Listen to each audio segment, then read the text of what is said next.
2024 saw Anbernic begin with the release of the really well-received OLED RG556, a model that we liked, but it had some issues, such as cardinal snapping, which the amazing developer Gamma helped fix, but it was comfortable, and it introduced a brand new CPU, the Unisoc Tiger 820, which brought hopes that it would finally compete with the likes of AYN and Neo and Retroid.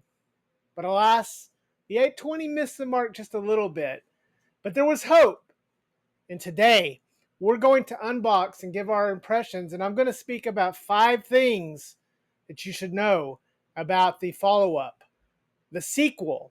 The Anbernic RG557 is here, and Dead Fred is going to give his thoughts. Remember to hit that like button and subscribe so you never miss an episode of our show. Anyways, let's get this thing started.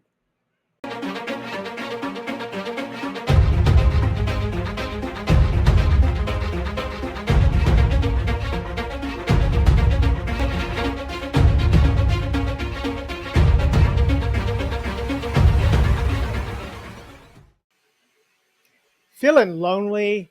Has the loss of human contact got you down? Are you stuck on a screen all day? Well, friends, I need to tell you, we have exciting news coming up. We are going to launch an Angentic AI friend based on none other than me, Dead Fred, and he is going to be your virtual best. No, wait, that's a creepy, terrible idea. Sorry, guys. Anyways, welcome back to the channel, or welcome to the channel for the first time, new deadheads. Today, we're going to take a look at the Anbernic RG557. All right, so this is a rather large box. It's a pretty big box, but it's the typical Anbernic box. I do like that it does have this silver inlay on here, along with the Anbernic name at top. It does have the unit on top of it, kind of showing it.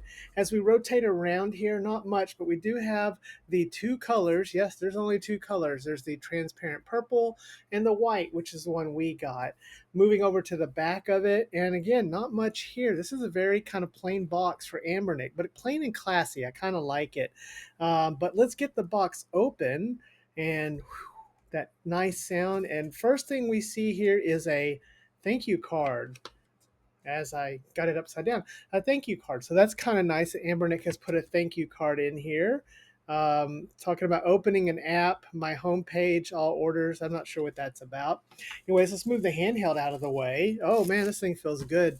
And underneath, we do have a little box that has our USB, and it's USB A to C as we open up there and look at that.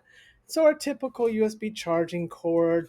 Below that, we have some wipes and a screen protector. And the screen protector is a good one. This is a good screen protector, so no issues there with that.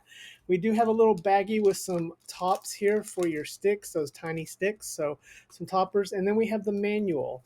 Opening up the manual here, and this is your typical Anbernic manual as we take a look here and look at it. And we have some instructions here, which is good and all. Nothing exciting here. So that's in the package. It's good to see that it's got a decent screen protector. And I like the addition of these little buttons, and I like how they have a little special box for the USB cord.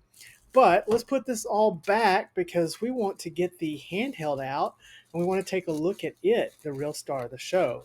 So let's box this thing back up and let's move on to the next part. Hey guys, Dead Fred here. Sorry to interrupt the video, but I wanted to take a moment and share with you this awesome cover for our Miyoo Flip. Have you tried the Miyoo Flip? Now, some of you are getting broken hinges, but for those of you who are not, like me, I've had 3 of these and none of them have broke. This is a silicone cover that just really makes it better. It adds a little lanyard. It's really awesome. It was sent to us by our friends at AliExpress. I wanted to just kind of show this off. You can use my coupon codes in the description to save more, but this is a nice little thing you can add to your Miyoo Flip. Hopefully the manufacturing will get better. Again, I've had 3 of these with no issues, but I've seen that some of you all have had issues, so yeah, it's a real thing. But if you get a good one, hey, you might want to check out this silicone cover, which I think adds a lot of value to your Miyoo flip. Anyways, guys, as always, thanks for checking out the channel. Back to the show.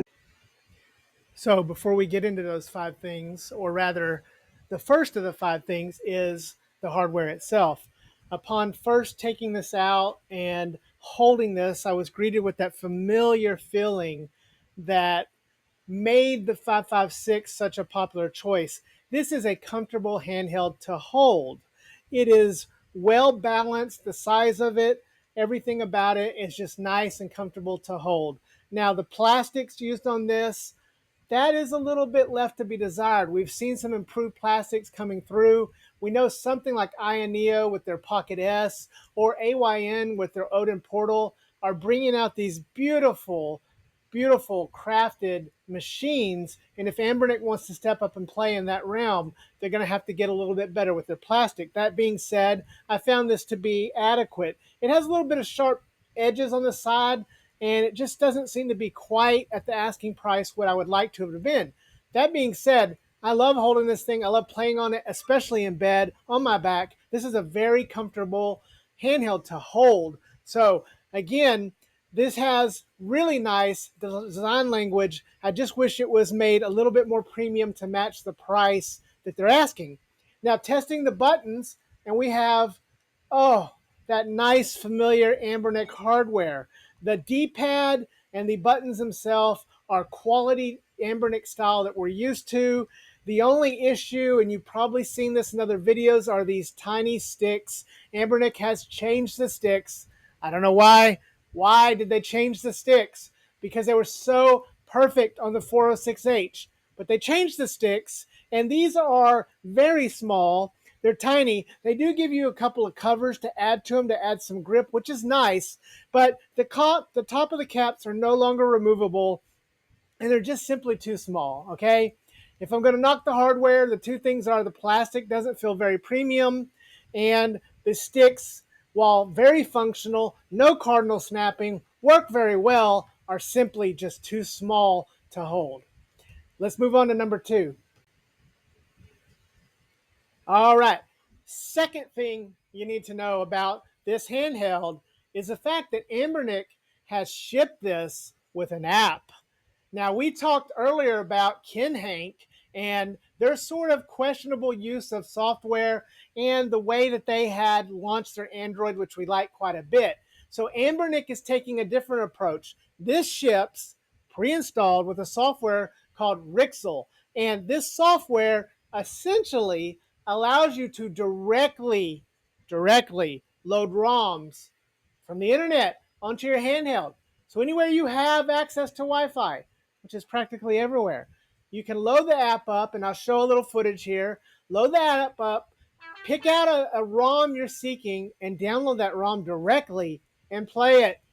Now, from a convenience standpoint, that's brilliant. Also, we see that Anbernic in the Chinese forums is looking to license some of these things. So they're attempting, and I really want to encourage Anbernic to do this, find a way to license these things properly and create and curate and give us a system where we can, on the fly, load whatever game we want that is older than 10 to 15 years old. Let's stay with the older titles, okay?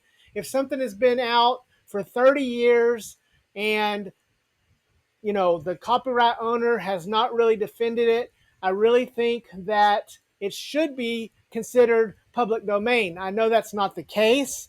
I'm just saying what I think the law should do. Regardless of that, you need to understand, number 2, that Anbernic has stepped that up and now has this Rixel HK program on here. Number 3, the Dimensity 8300. Yes, it's a new CPU to our retro handheld world. And it's a somewhat newish CPU to the world of phones. Now, I am not one to do the testing. There are plenty of reviews out there, and plenty of individuals have done testing. But you need to know that this CPU and the GPU that's with it is still very early. Okay, I was able to launch and get up and running very quickly on the Dimensity 1200 that we just reviewed in the INEO Pocket Air, some Switch emulation, and I had trouble doing the same thing in the same games and using the same emulator on this system. Now, this likely comes down to driver support, maturity of drivers, maturity of the software, etc., etc. So it's understandable. But you should know that while this thing is very, very powerful on paper, in reality, this thing is having some issues. And I think that this is going to be over time, as long as it's supported, going to be great. Anbernic is not one to let up. I think we'll see them pushing on this. I hope the MediaTek will continue to help push this and make it better. But right now, out of the box, the experience, I felt I had a better experience on the Dimensity 1200. And that's just my experience, and I wanted to share that with you. Go check out plenty of the other videos to see some testing, see some numbers. Zoo has done some great testing on it, Retro Tech Dad. There's plenty of videos out there to go look at and compare. I just wanted you to know that in my recent experience on a 5.5-inch OLED on the INEO Pocket Air with the Dimensity 1200 versus 8300, I just simply felt I had a better experience currently on the 1200. And yes, it played pretty similar games. Number 4, Quattro. Okay, so I'm going to show you a little footage here that I shot, which kind of shows this. But this screen, while being OLED and while being nice, has some serious PWM going on. It has some flicker. And if you were sensitive to that, it might cause you to have a headache or some discomfort. I'm not sensitive to it, and I really don't notice it unless I'm looking at the camera. But I found that this thing is really, really tuned up for that. Now, it doesn't really truly make this a worse experience for anyone that does not have this issue. But if you're sensitive to PWM flicker, it might be a deal breaker for you because this thing is turned up. The screen itself is also great, but putting this next to the OLED on the Retroid Pocket 5/Flip, I can't help but see that the Flip and 5 just look better. It seems to be a better panel. Now, putting this against the INEO Pocket Air, I think this is a better panel. So I'm not saying this is not a good OLED panel. I think it is a great OLED panel, but it does suffer from a lot of flicker, and it's just simply not as good looking as the Retroid one for some reason. I'm not really sure here. Maybe you'll disagree with me, but the color depth, the experience of it, it's great, but it just still, again, is not outperforming a handheld that is being asked for a little bit less than the Retroid. And I think that's a big hurdle for Anbernic to come over. Number 5, it has been shown since early reviewers had big issues with it, with the performance, and right before release, an update came, it has been shown that Anbernic is willing, hopefully with the support of MediaTek, is willing to try to make this thing great. And Anbernic is a company that I believe in. They have earned that respect. They have proven that they are going to be in this for the long haul. So I have no doubts that this will continue to be supported over the year. That being said, the 5th thing that you should know about this thing is that this fan is loud. Now, I never heard this thing before the update. I am running the latest update, and I don't normally care about fan noise. I'm not someone that normally bothers, but along with the speaker on this thing, which is backfiring, which is not the greatest placement, and the fan noise, and you're trying to play something that this CPU you want to play that's going to kick it up, it kind of dampens the experience.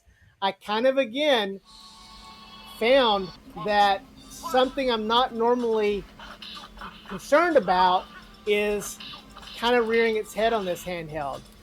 And I just think that maybe they should have moved the speakers to the bottom. Maybe it should have done something else. Again, I love the shape of this. I love the feel of it. I love the whole of it. I love that it has a more powerful CPU. I love that it has a decent screen, that it's OLED. don't love the price, but I understand the price, especially with the way things are now. And I don't love these little tiny sticks. So let's wrap this video up and kind of just sum up my experience with the Anbernic RG557. So Deadheads, final thoughts on the Anbernic RG557. Anbernic, I'm going to make a plea to you. If, and I have no reason to think you're not, if you make a RG407H, please, please bring it out the same way you did the 6 with the new CPU. Do not use these sticks again. And keep the Sega style D-pad. It's just better. If we could simply get the 407 with its beautiful 4:3 ratio, I'm even okay with the same screen. I want a 4:3 ratio that can really fully play PS2 and GameCube. I'll be happy.